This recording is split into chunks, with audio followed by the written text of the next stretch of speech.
안녕하십니까. 한국한의원 원장 윤태관입니다. 고혈압과 심방세동 그리고 흡연 이렇게 세 가지의 경우 뇌졸중에 걸릴 위험이 다른 사람에 비해 최대 5배가량 높아집니다. 당뇨, 비만, 고지혈증의 경우도 2배 이상 증가하게 됩니다. 고혈압, 당뇨, 비만, 고지혈증도 있는데 담배까지 피우신다면 뇌졸중의 위험이 굉장히 증가하겠죠. 또 다른 케이스로 수면 무호흡증이 있으면 뇌경색의 위험이 증가한다고 알려져 있습니다. 평소 잘 때 코를 골다가 숨을 안 쉬다가 다시 쉬다가 이런 경우가 있습니다. 수면 중에 남편 또는 아내분이 그런 경우는 없는지 한 번씩 관찰해 보시기 바랍니다. 이렇게 자다가 숨을 일시적으로 멈추는 경우를 수면 무호흡증이라고 하는데 이런 경우 뇌졸중의 발생률이 2배나 높아집니다. 우리가 숨을 참아보면 얼굴로 피가 쏠리는 것을 느낄 수가 있습니다. 자다가 무호흡 상태가 되면 뇌로 가는 산소도 줄어들지만 동시에 혈압이 높아지기 때문에 뇌졸중의 위험이 높아지는 것으로 알려져 있습니다. 만약 수면 무호흡증이 있다면 적극적인 치료를 받으시기 바랍니다. 다음은 변을 보는 습관입니다. 보통 아침에 자고 일어나서 한두 시간 동안 혈압이 가장 높은데 이때 화장실에 가서 변을 본다고 용을 심하게 쓰면 혈압이 높아지기 때문에 아침에 변을 보실 때는 너무 용을 쓰지 않도록 해야 합니다. 추운 아침도 조심하시는 게 좋겠습니다. 추가로 뇌경색이 한번 생겼던 사람이 뇌경색이 더 잘 걸립니다. 일전에 뇌경색을 앓았거나 혈관이 좁아진 환자의 경우는 저혈압인 경우도 혈액성 뇌졸중의 위험이 있기 때문에 항상 본인의 몸 상태를 주의 깊게 살펴볼 필요가 있습니다. 그리고 일가성 뇌허혈 발작이라고 있는데 이건 말 그대로 허혈성 뇌졸중이 살짝 왔다가 간 거라고 보시면 됩니다. 별일 아니었겠지 하고 대수롭지 않게 생각하는 경우도 많은데 이런 경우는 저절로 치료되었구나 하고 아무런 조치를 하지 않고 있으면 상당수가 반복적으로 일가성 허혈 발작이 재발하고 나중에는 돌이킬 수 없는 상황으로 진행되기도 합니다. 일전에 뇌경색이 발생했던 경우 추가적인 치료를 하지 않게 된다면 3개월 안에 약 3%가 재발하고 1년 안에 5%, 2년 안에는 대략 10%, 그리고 3년 이내에 최대 25%의 환자가 다시 뇌경색을 경험하게 됩니다.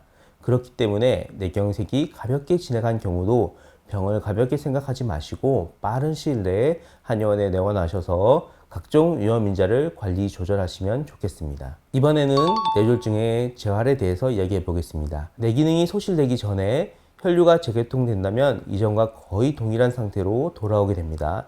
가끔 일시적으로 뇌경색 증상을 앓다가 24시간 이내에 원래대로 돌아오는 경우가 있는데 이것이 앞에 말씀드렸던 일가성 뇌허혈 발작입니다.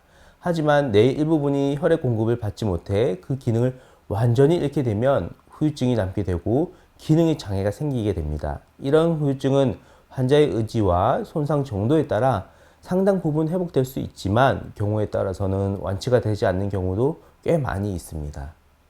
응급 상황을 넘기고 생명을 보존했다면 다음은 지루한 재활 치료와의 싸움이 시작됩니다. 첫 6개월간이 뇌졸중 환자의 기능에서 가장 중요한 2차 골든타임이라고 할 수 있겠습니다. 1년이 넘어가면 회복 속도가 더뎌지기 때문에 첫 3개월, 늦어도 6개월 이내에 최대한 기능을 회복시킬 필요가 있습니다. 일단 6개월 동안은 신경 가소성이라고 해서 뇌는 손상을 받아 기능을 잃게 되면 주변의 다른 부위의 뇌가 역할을 대신하거나 도와주게 되는데 침 치료가 이 신경 가소성을 향상시켜 줍니다. 원래 기능을 담당하던 뇌가 그 기능을 소실하였기 때문에 근처의 다른 부위의 뇌가 그 기능을 해내야 합니다. 이제 주변의 뇌들은 이전에는 한 번도 해보지 않았던 작업을 새롭게 배우고 해내야 하기 때문에 아기가 처음에 걷고 젓가락질을 배우는 것 같은 노력이 필요하게 됩니다. 첫 3개월은 가능하면 매일 침 치료를 받는 것이 도움이 됩니다. 소실된 체력을 회복하고 혈류를 개선시키고 체력을 도와주는 한약을 쓰면서 침 치료를 꾸준히 하여 본인의 회복력을 최대한으로 끌어올리고 재발을 방지하는 데 초점을 맞추는 것이 좋겠습니다.